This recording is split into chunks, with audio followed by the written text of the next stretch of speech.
Assalamualaikum warahmatullahi wabarakatuh. Waalaikumsalam warahmatullahi wabarakatuh. Selamat pagi anak-anak hebat. Selamat pagi. Nah, kabarnya kalian hari ini? Alhamdulillah baik. Alhamdulillah ya. Nah, berarti bisa mengikuti pembelajaran daring pada pagi hari ini, ya. Itu selalu mengingatkan ya bahwa kita masih dalam masa pandemi, ya. Untuk selalu menjaga kesehatan. Nah, untuk kehadiran ini saya cek di alhamdulillah hampir 90% ya. Ini ada beberapa teman kalian tadi yang izin karena ada kepentingan, ada juga yang sakit. Sebelum memulai kegiatan kita berdoa dulu. Coba Mbak Rohyati sebagai ketua kelas untuk memimpin doa. Siap, gerak. Berdoa mulai.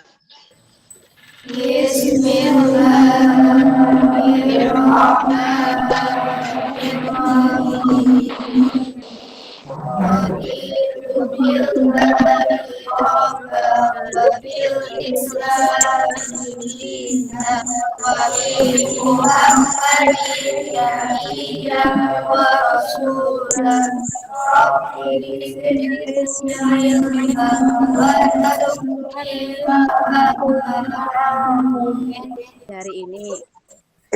Berikan anak-anak kelengkapan alat tulis, pulpoin, buku, materi, LKS, bahan ajar itu tersedia di samping kalian, ya. Kalian masih ingat pembelajaran yang sebelumnya minggu yang lalu ya? Ingat nggak? Coba diingat-ingat. Ingat, Bu. Mbak Fitri, apa Mbak? Materi yang lalu membahas permintaan dan penawaran Bu Guru. Oh ya, betul. Permintaan dan penawaran. Masih ingat nggak bunyi hukumnya Mbak Monica? Ingat, Bu. Bunyi hukum permintaan adalah jika suatu barang atau jasa harganya naik, maka jumlah barang yang diminta akan turun. Begitu juga sebaliknya, Bu. Ya. Kalau itu yang permintaan ya. Sekarang kalau yang penawaran. Mbak, siapa yang masih ingat? Mas, Mbak. Jika harga barang naik, maka jumlah barang yang ditawarkan juga naik. Jika harga turun, maka penawarannya juga turun atau berbanding lurus. Ya, berarti kalau permintaan itu berbanding terbalik, kalau penawaran berbanding lurus. Ya. Tujuan pembelajaran hari ini coba dibaca, Mas. Mas siapa itu? Mas Aziz. Kelihatan nggak, Mas? Kelihatan, Bu. Tujuan pembelajaran. 1. Jangan menggunakan model problem based learning dan kegiatan menyimak penjelasan guru melalui PowerPoint. Peserta didik dapat menganalisis fungsi permintaan dengan tepat. Ya, 2. Jangan menggunakan model problem based learning dan kegiatan menyimak penjelasan guru melalui PowerPoint. Peserta didik dapat menganalisis fungsi penawaran dengan tepat. Ya, 3. Setelah menyimak penjelasan guru melalui video dalam Google Meet, peserta didik dapat menganalisis manfaat, fungsi permintaan, dan fungsi penawaran dengan tepat. Coba perhatikan untuk video berikut ini. Ya. Sempat terpuruk akibat pandemi COVID-19, seorang pembuat kue kering di Jember, Jawa Timur mulai bangkit. Momentum Lebaran pun dimanfaatkan untuk memproduksi berbagai kue terbaik tanpa bahan pengawet. Kini permintaan kue kering produksinya meningkat. Aku mau ini satu. Menjelang Idul Fitri, produsen kue kering bergeliat. Seperti yang dialami Yeni Setiawati, warga Kelurahan Jember Lor, Kecamatan Patrang, Kabupaten Jember. Setiap hari di bulan Ramadan, ia disibukkan dengan membuat beragam kue kering seperti kastengel, kue putri salju, palm cheese, banana cookies, dan lidah kucing rainbow. Coba dari gambar ini, kalian analisis, kalian amati. Ini gambar yang di berkah cookies ya, yang milik pesantren. Tuh, mungkin yang kalian terlibat di dalamnya. Jadi tadi permasalahan di video tadi ada di Jember, tapi kita asumsikan permasalahan tersebut sama dengan yang di Pondok. Kan mengalami permasalahan yang sama juga kan? Ya, daripada itu, tempat kita sendiri saja ada. Coba Mbak, ini siapa ini yang mau? Mbak Royati ini. Coba Mbak Royati, Mbak.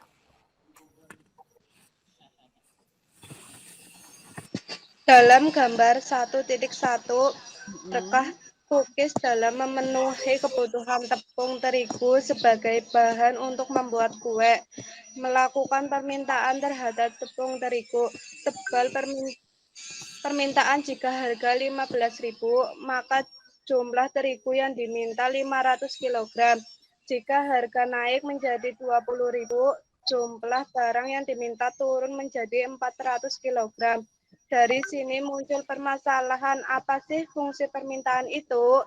Bagaimana cara menentukan fungsi permintaan dan apa manfaat dari fungsi permintaan itu, Bu? Aziz, coba yang ini gambar 2. Tepung terigu dalam gambar itu ditunjukkan tabel penawaran tepung terigu, artinya jika harga terigu naik maka jumlah barang yang ditawarkan juga akan naik. Ada yang ingin ditanyakan lagi? Sementara sebenarnya untuk apa sih kita perlu mempelajari fungsi permintaan dan fungsi penawaran? Oh ya, Mbak Yesinka. Bagus ya. Pengertian fungsi permintaan. Kelihatan nggak, Nak? Kelihatan, Bu. Mas Slamet. Fungsi permintaan adalah fungsi yang menunjukkan hubungan antara variabel harga atau P dengan variabel jumlah barang atau Q yang diminta. Fungsi penawaran adalah fungsi yang menunjukkan hubungan antara harga P dan jumlah barang Q yang ditawarkan. Fungsi kurva permintaan mempunyai persamaan sebagai berikut. Perhatikan di layar kalian, coba. Yang fokus ya. Q sama dengan Q itu quantity of demand, ya. A-nya konstanta, ini sifatnya harus positif. Min, B-nya ini koefisien, ini harus negatif. Nanti kalian bandingkan dengan yang fungsi penawaran, ya. Untuk memperoleh persamaan kurva permintaan digunakan rumus Q min Q1 per Q2 min Q1 sama dengan P min P1 per P2 min P1. Nah, P1 adalah harga mula-mula, P2 harga setelah perubahan. Q1 adalah harga jumlah yang diminta mula-mula, yang Q2 setelah mengalami perubahan. Nah, ini coba materi yang Ibu tadi sampaikan bisa dipahami ya anak-anak? Bisa, Bu. Ibu tadi sudah membagikan LKPD ya di grup WA ya? Iya, Bu. Ya, nanti Iya, Bu. diskusi. Coba di grup WA juga sudah Ibu bagi kelompok ya.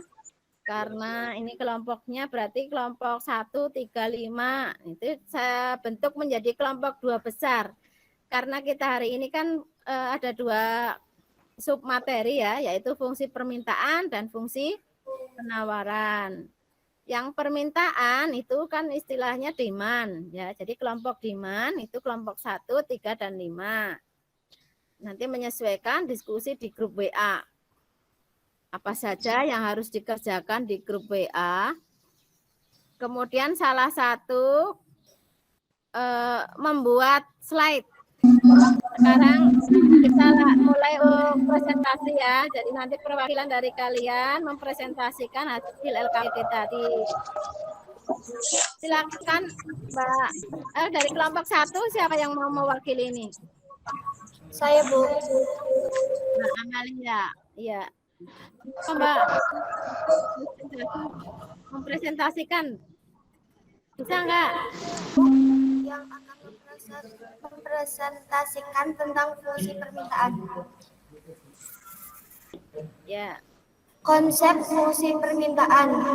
Pengertiannya, fungsi permintaan adalah persamaan yang menunjukkan hubungan antara jumlah suatu barang yang diminta dengan faktor-faktor yang memengaruhinya. Syarat fungsi permintaan. Syarat mutlak fungsi permintaan adalah sebagai berikut. 1. Nilai A harus positif dan 2. Nilai B harus negatif. Bu, perwakilan dari kelompok 2. Iya. Sudah. Ini coba silakan Mas dibaca saja. Artian fungsi penawaran adalah persamaan yang menunjukkan hubungan harga barang di pasar dengan jumlah barang ditawarkan oleh produsen. Syarat fungsi penawaran: 1. Nilai A boleh positif atau negatif. 2. Nilai B harus positif. Bentuk umum fungsi penawaran IS sama dengan A plus BPS, di mana A dan B adalah konstanta, di mana B harus bernilai positif. B sama dengan delta IS atau delta IS. Per itu ya, bukan atau per, dibagi itu. Ya lanjut Mas. PS adalah harga yang per unit yang ditawarkan. PS adalah banyaknya unit barang yang ditawarkan. Manfaat fungsi penawaran: 1. Fungsi penawaran dapat digunakan untuk menganalisa kemungkinan bahwa banyaknya barang yang akan diproduksi. Ya. 2. Untuk menentukan berapa harga jual untuk mencapai target penjualan tertentu. Ya. Fungsi penawaran P1 sama dengan 15.000, P2 sama dengan 20.000, PS1 sama dengan 100, PS2 sama dengan 200. Selanjutnya untuk penilaian kelompok ya, nanti kalian bisa lihat Ibu akan share di grup WA ya, dari kelompok 1 sampai kelompok 6. Baiklah anak-anak, rangkaian pembelajaran hari ini ya, tadi dari awal sampai diskusi kita sudah membahas mengenai materi fungsi permintaan dan penawaran. Ibu minta pada Mbak siapa ini yang mau menyampaikan kesimpulan pembelajaran kita hari ini. Hari ini kita telah mempelajari membuat fungsi permintaan dan fungsi penawaran, Bu. Ya, itu kameranya digeser dong biar kelihatan kantongnya. Nah, itu kan udah. Ya, lanjut. Ternyata membuat fungsi permintaan tidak sesuai yang kita bayangkan ya, Bu. Nah, iya. Makanya fungsinya itu dulu. Rumus fungsinya apa? Tadi P-1. Dengan mengetahui fungsi permintaan sebagai seorang konsumen, kita bisa menentukan kepada berapa jumlah barang yang kita inginkan. Dengan mengetahui peran seorang produsen atau penjual dapat menentukan banyaknya barang yang akan diproduksi atau dijual. Penjual dapat menentukan harga jual untuk memperoleh harga tertentu. Ya, terima kasih Mbak Monika dan Mas Aziz ya. Nah, kira-kira Ibu mau bertanya ini. Pada Mbak Amalia dulu. Mbak Amalia mana Mbak Amalia? Coba Mbak Amalia, materi apa saja yang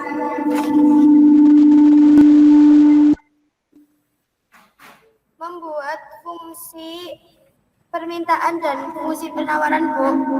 Ya, Itu tadi ya. Untuk persiapan materi berikutnya, pertemuan yang akan datang, kita akan membahas tentang harga keseimbangan pasar ya. Jadi titik temu antara supply dan demand, permintaan dan penawaran akan membentuk harga keseimbangan pasar. Nah, kalian nanti pahami, pelajari dulu materi yang sudah ada di bahan ajar ataupun buku modul di LKS juga sudah ada ya. Pembelajaran hari ini kita cukupkan, kita akhirnya adalah baca hamdalah sama teriring. Alhamdulillah.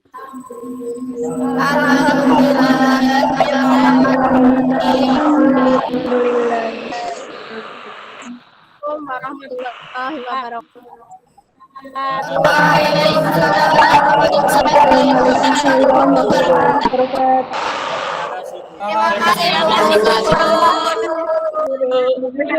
Terima kasih Bu.